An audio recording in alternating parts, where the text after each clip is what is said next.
Hello students, আমি অক্ষয়।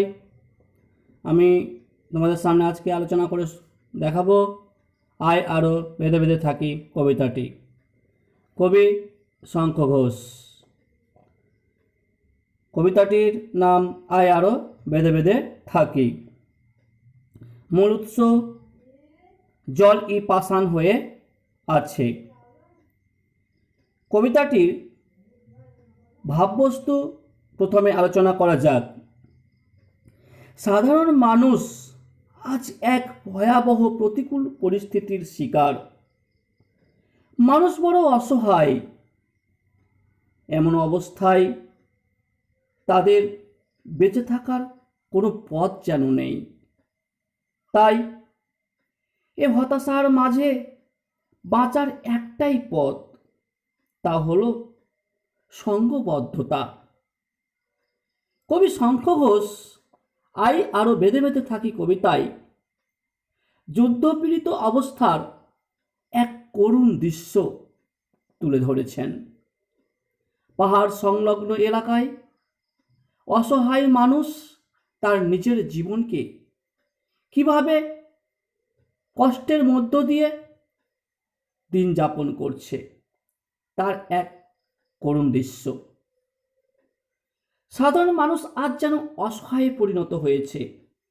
তাদের এমনই এক ভয়াবহ প্রতিকূল অবস্থা যে তাদের কোনো উপায় নেই।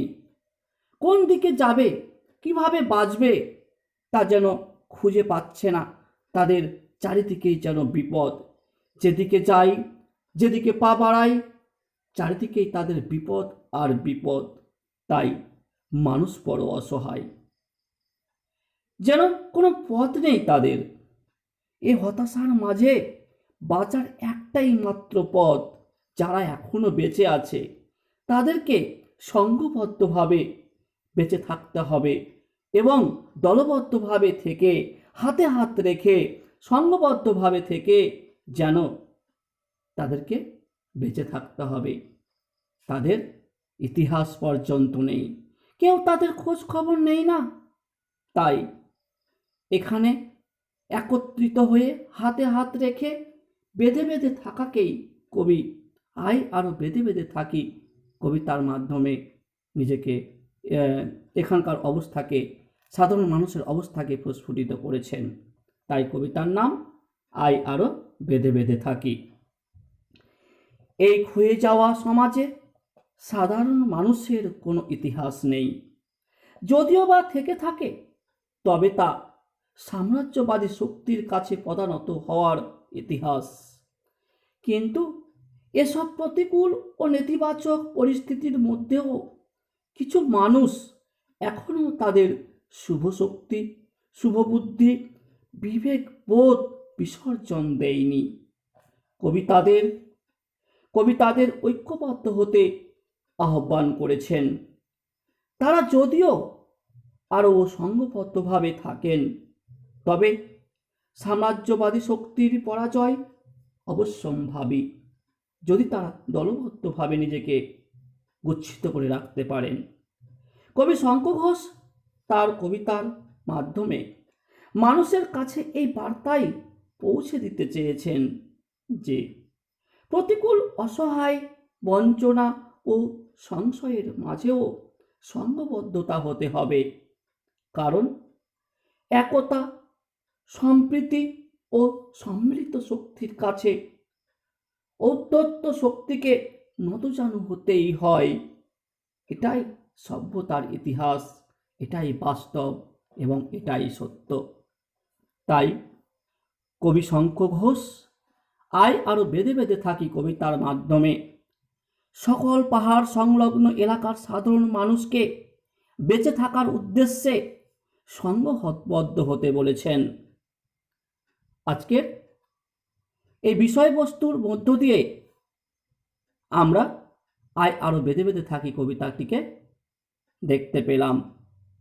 এবার লাইন ভিত্তিক বা লাইন বাই লাইন তার আলোচনা করব। কবিতার নাম আয় আরও বেঁধে বেঁধে থাকি। কবি শঙ্খ ঘোষ।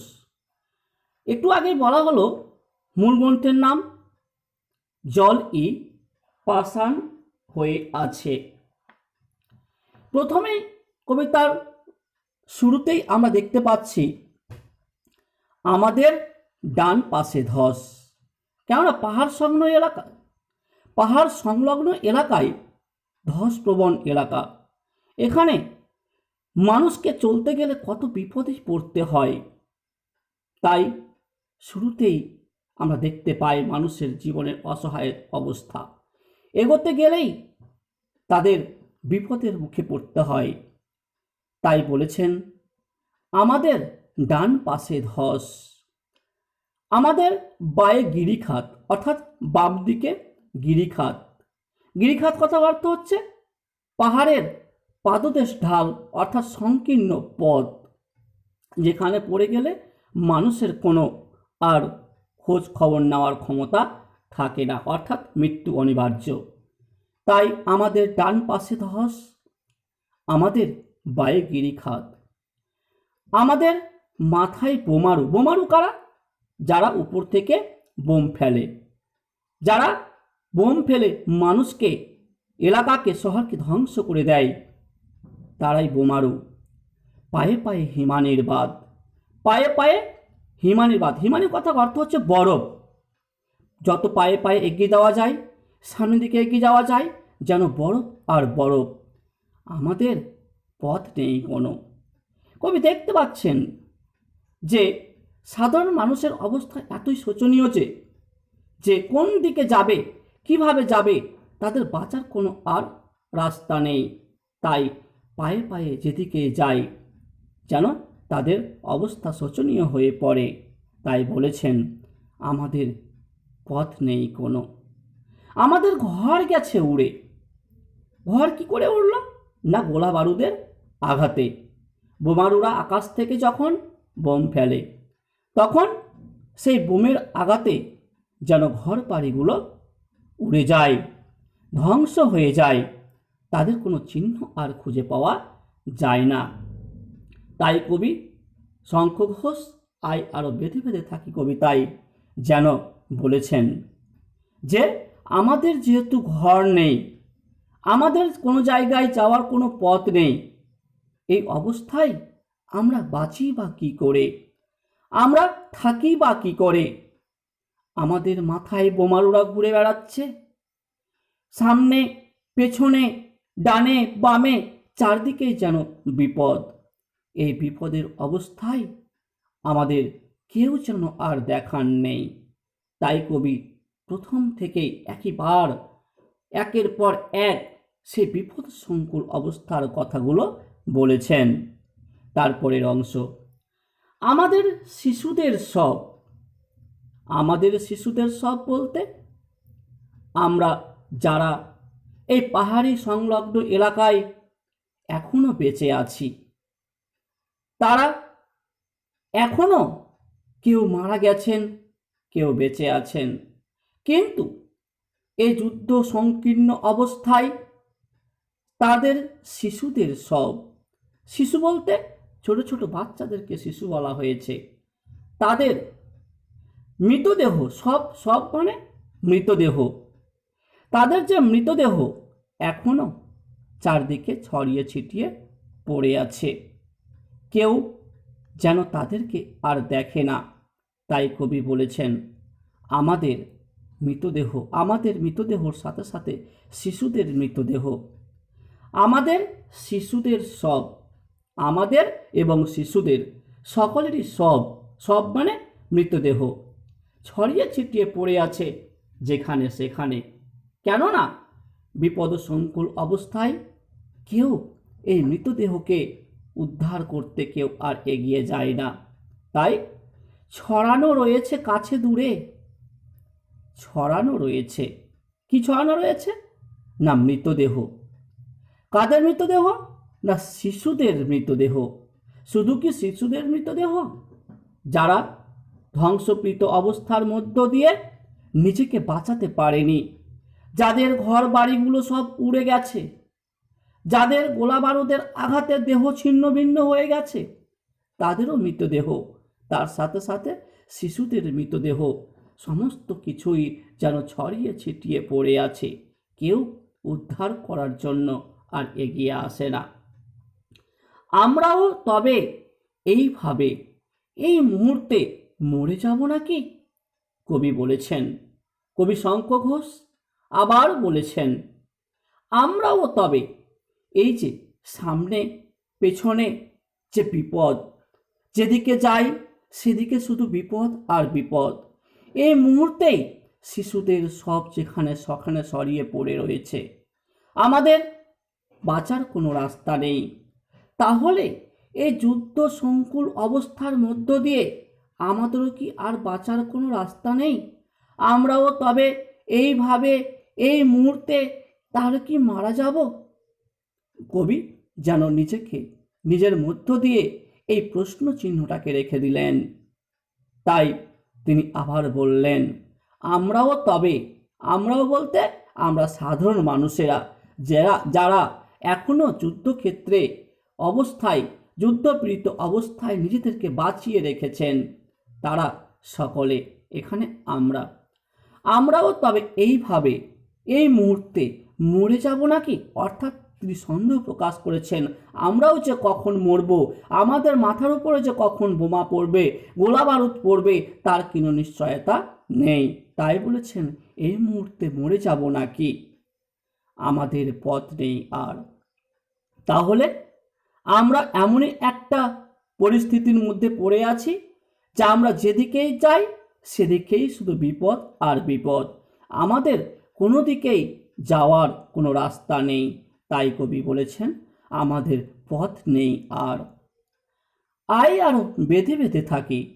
তাই আমাদেরকে একত্রিতভাবে, গুচ্ছিত আকারে, হাতে হাত রেখে যদি আমরা দলবদ্ধভাবে থাকি, তাহলে আমাদের আর হয়তো বিপদ থাকতে পারে না। তবুও তো আমরা বেঁচে থাকতে পারবো, তবুও তো আমরা একত্রিত হয়ে দলবদ্ধভাবে থেকে নিজেদেরকে বাঁচিয়ে রাখতে পারবো। তাই কবি আশাবাদী হয়ে সকল যুদ্ধপীড়িত অবস্থায়, ধ্বংস অবস্থায়, বিপদ সংকুল অবস্থা থেকে বাঁচার জন্য কবি সকল ভয়ঙ্কর অবস্থার ব্যক্তিদের যেন আহ্বান করেছেন। তিনি বলেছেন, আয় আরও বেঁধে বেঁধে থাকি। বেঁধে বেঁধে থাকি মানে একত্রিতভাবে, গুচ্ছিত আকারে, সংঘবদ্ধভাবে থাকি, তবেই আমরা নিজেদেরকে বাঁচিয়ে তুলতে পারব। তাহলে কবি আয় আরও বেঁধে বেঁধে থাকি কবিতায় নানাভাবে সাধারণ মানুষের দুরবস্থার কথাকে তুলে ধরলেন।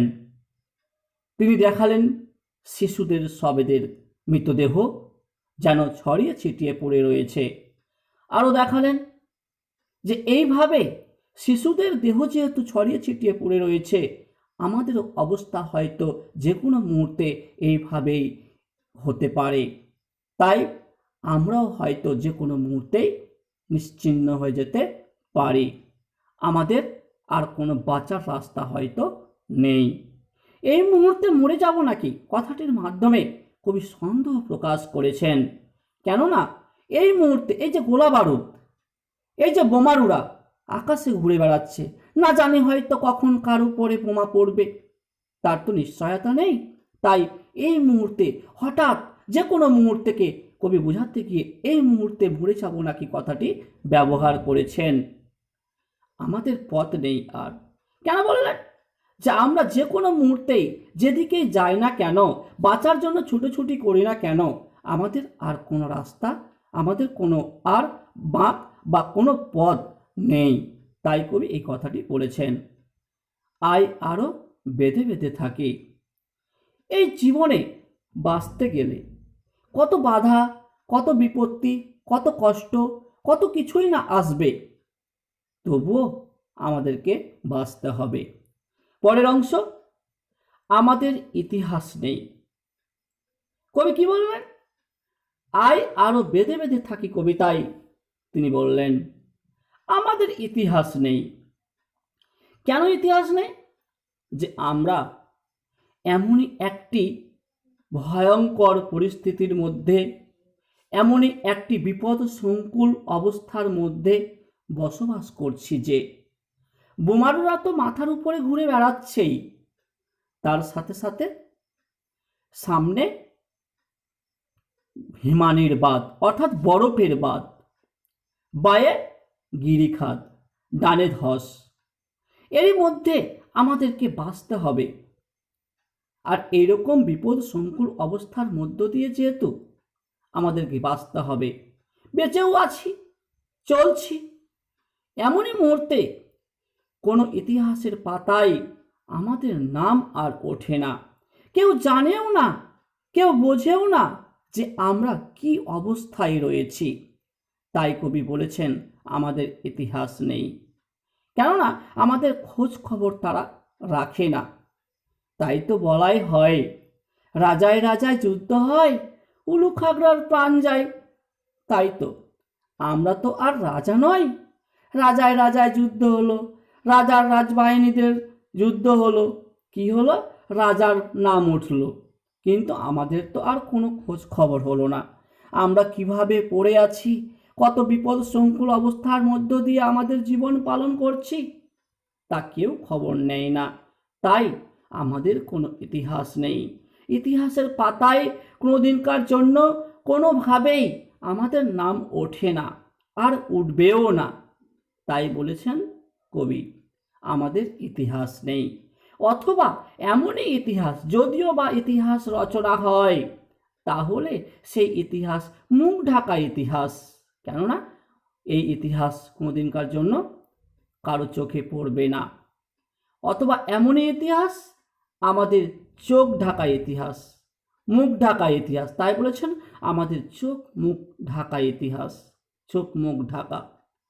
আমরা ভিখারি 12 মাস, আমরা এই পাহাড় সংকুল অবস্থায়, এই বোমারুদের আঘাতে, এমনই বিপদ সংকুল অবস্থায় আমরা বসবাস করছি। আমাদের খোঁজ খবর যেহেতু কেউ নেয় না, তাদের যেহেতু খোঁজ খবর নেওয়ার কোনো প্রয়োজনও হয় না, সেহেতু আমাদের জীবন ভিখারির দশায় পরিণত হয়েছে। তাই আমরা 12 মাস যেন ভিক্ষাবৃত্তিকে অবলম্বন করে ঘুরে বেড়াই দৌড়ে দৌড়ে, অর্থাৎ দরজায় দরজায়, যার কাছ থেকে যা কিছু চেয়ে পাই তা দিয়েই আমাদের সংসার চলে।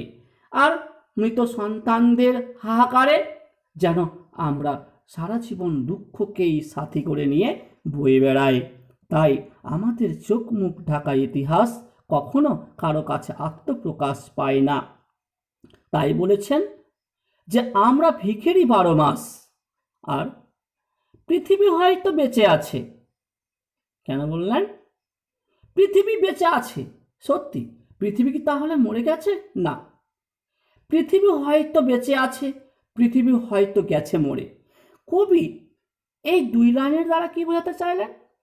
পৃথিবী হয়তো বেঁচে আছে কথাটির মধ্যে দিয়ে কি বলতে চাইলেন?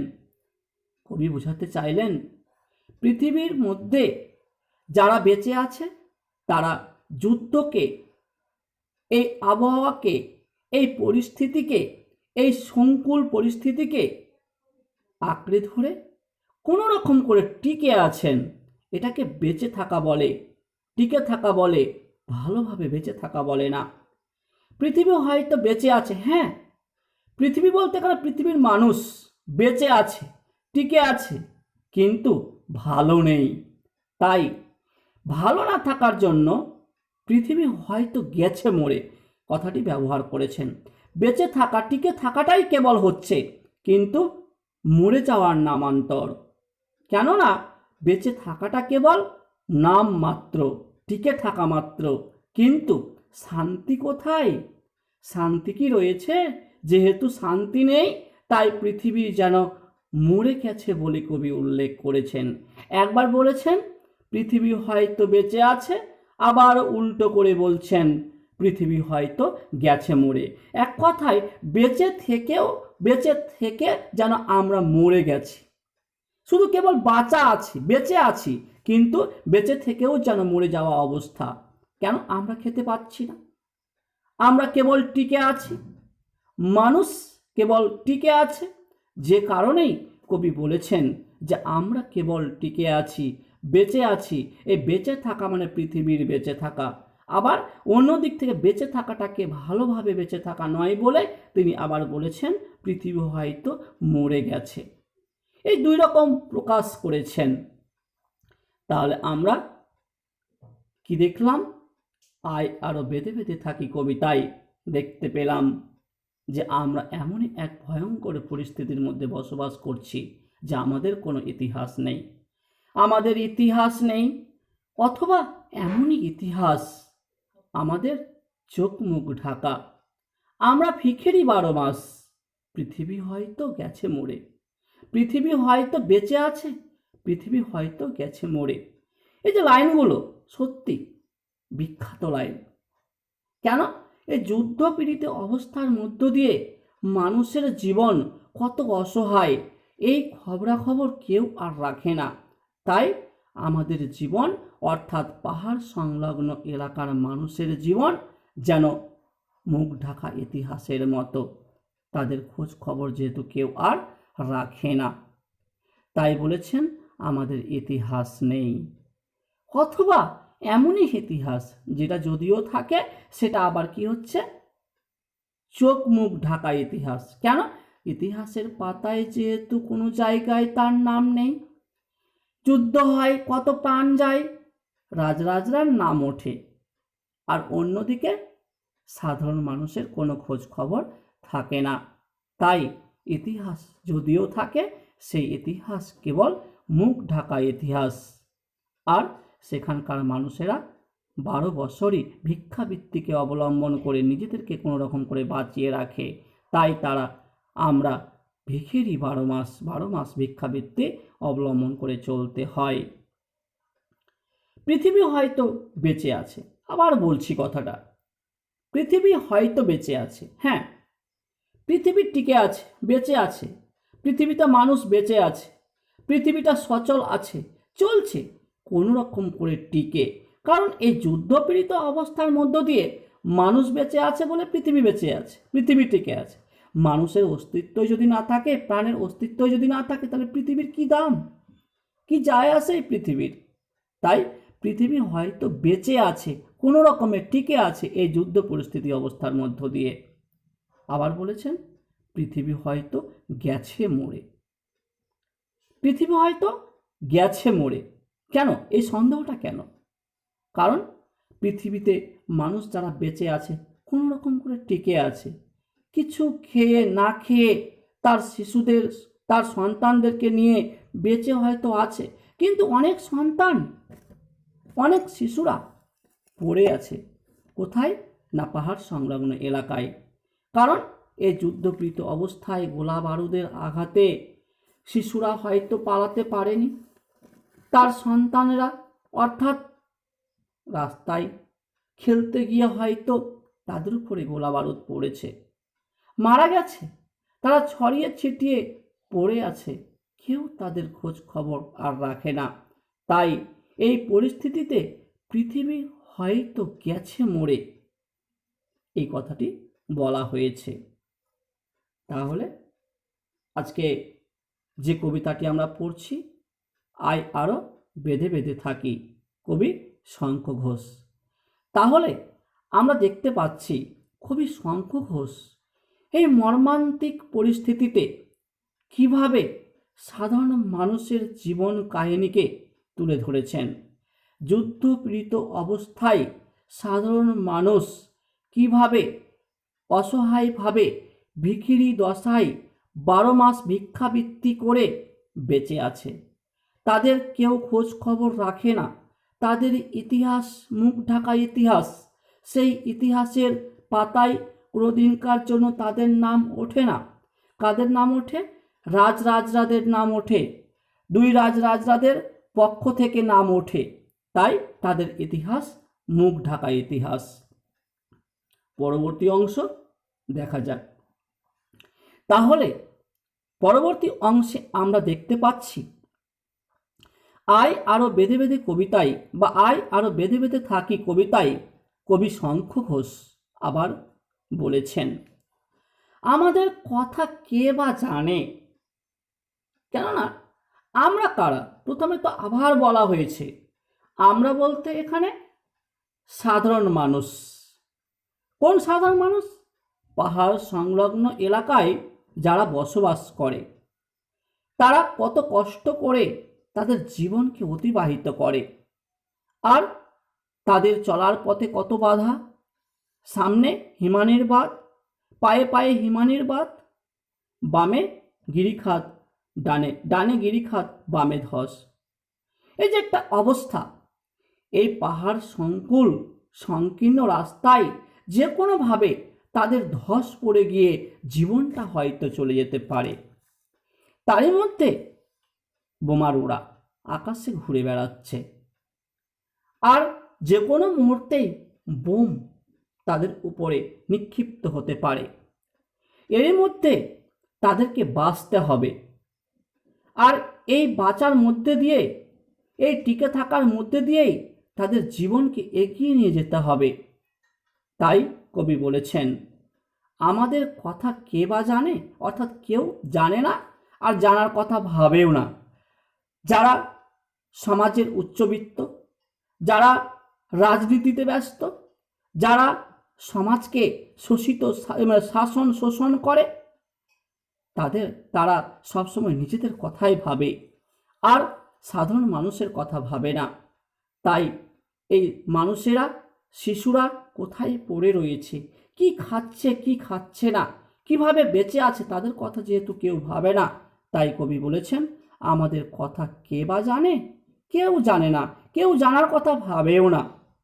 তারপরে আমরা ফিরেছি দৌড়ে দৌড়ে। হ্যাঁ, আমরা সাধারণ মানুষেরা, সাধারণ নাগরিক, যারা যুদ্ধপীড়িত অবস্থার মধ্য দিয়ে নিজেকে বহু কষ্টের মধ্য দিয়ে এগিয়ে নিয়ে নিজেকে টিকিয়ে রেখেছে। আমরা ফিরেছি মানে ঘুরে বেরিয়েছি, দৌড়ে দৌড়ে। দৌড়ে দৌড়ে মানে দরজায় দরজায়, দাঁড়ে দাঁড়ে। কাদের দাঁড়ে? ধনিক শ্রেণীর দাঁড়ে, সাধারণ মানুষের দাঁড়ে, যেখানে হয়তো কিছু খেতে পাওয়া যাবে তার আশায়, কিছু হয়তো ভিক্ষা পাওয়া যাবে তার আশায়, একের পর এক মনকে বেঁধে রেখে তাকে, অর্থাৎ নিজেকে বাঁচিয়ে তোলার আশায় কি করেছেন না, পথে পথে, দরজায় দরজায় ঘুরে বেরিয়েছেন। তাই আমাদের কথা কে বা জানে, আমরা ফিরেছি দৌড়ে দৌড়ে। কিছুই কোথাও যদি নেই, হ্যাঁ, কিছুই কোথাও যদি নেই, তবু তো কজন আছি বাকি। কিছু কোথায় বা কিছুই কোথাও যদি নেই, কথাটা কেন বললেন? এই ধ্বংসপ্রীত অবস্থার মধ্যে মানুষ কখন কোথায় কিভাবে যে মারা যাচ্ছে তার কোনো খোঁজ খবর পাওয়া যাচ্ছে না। তাই কিছুই কোথাও যদিও নেই, কিছুই খুঁজে পাওয়া যাচ্ছে না যদিও। কেন? ঘর বাড়িয়ে তো উড়ে গেছে, শিশুরা কোথায় মরে পড়ে আছে কে জানে। কারণ নিজেকে বাঁচলেই শ্রেষ্ঠ, নিজেকে বাঁচলেই সমস্ত কিছু, এছাড়া সেখানকার মানুষ আর কিচ্ছু বোঝে না। কেননা এমনই অবস্থায় তাদের পড়তে হয়েছে। তাই কিছুই কোথাও যদি নেই, তবু তো কজন আছি বাকি। তবুও তো এই এলাকায় বিপদ সংকুল অবস্থা থেকে কয়েকজন যারা এখনো বেঁচে আছে, যারা এখনো মারা যায়নি এই বোমারুদের হাতে, এই গোলা বারুদের আঘাতে, এই গুলি বর্ষণের আঘাতে, যখন এখনো কেউ বেঁচে আছি, তাই তবু তো কয়জন আছি বাকি, মানে এক কথা বেঁচে আছি। আয় আরও হাতে হাত রেখে, তাই আমাদেরকে কি করতে হবে? একত্রিতভাবে, দলবদ্ধভাবে, সঙ্গবদ্ধভাবে, হাতে হাত রেখে, এক কথায় হাতে হাত দিয়ে কাজ করে আমাদেরকে বাঁচার জন্য এগিয়ে যেতে হবে।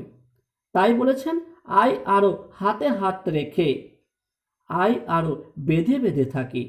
তাই বলেছেন, আয় আরও বেঁধে বেঁধে থাকি মানে কি? এখানে বেঁধে বেঁধে থাকা মানে সঙ্গবদ্ধভাবে থাকি, গুচ্ছিত আকারে থাকি। কেননা গুচ্ছিত আকারে থাকলে, সঙ্গবদ্ধভাবে থাকলে আমাদের কোনো বিপদ আর হতে পারে না, যে কারণেই আমরা বেঁধে বেঁধে থাকতে পারবো। আর বেঁধে বেঁধে থাকলেই আমরা আমাদেরকে টিকিয়ে রাখতে পারবো। এই কবি এই আশাটাই প্রকাশ করেছেন। তাহলে আমরা কি দেখতে পেলাম যে কবি শঙ্খ ঘোষ আয় আরও বেঁধে বেঁধে থাকি কবিতায় সুন্দরভাবে তার বক্তব্যকে প্রকাশ করেন। ঠিক আছে স্টুডেন্টস, এরপরে আবার পরবর্তী ক্লাসে দেখা হবে।